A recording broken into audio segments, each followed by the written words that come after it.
Fill a circle in Blender with quads. Make sure it has even number of vertices. Since I just added this circle, I made sure it has even number of vertices. Now if I tab in and then just select everything, press Ctrl plus F and then choose grid fill. This will fill the circle with quads. If you want to rotate this entire filled plane, you can click on offset. If you watch here, you can actually see the entire grid is rotating.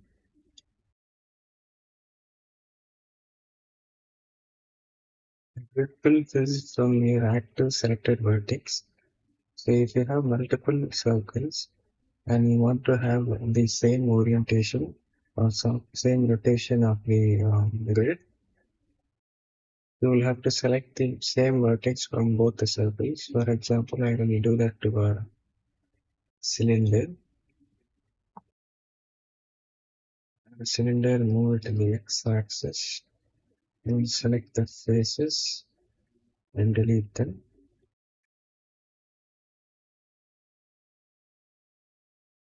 Now if I select the point along the x-axis as active selection and then press Ctrl and F and grid fill, you can see that point starts here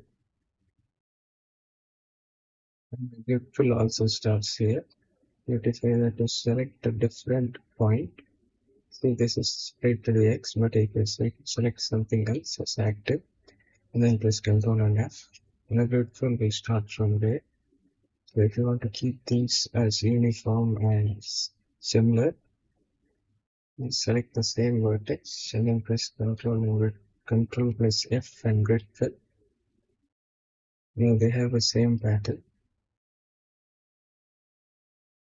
You can also increase the number of lines going here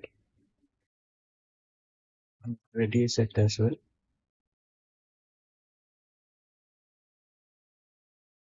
Even when grid filling normal planes other than circle, you will have to watch out which vertex is selected as active, because the grid fill changes based on the active selection.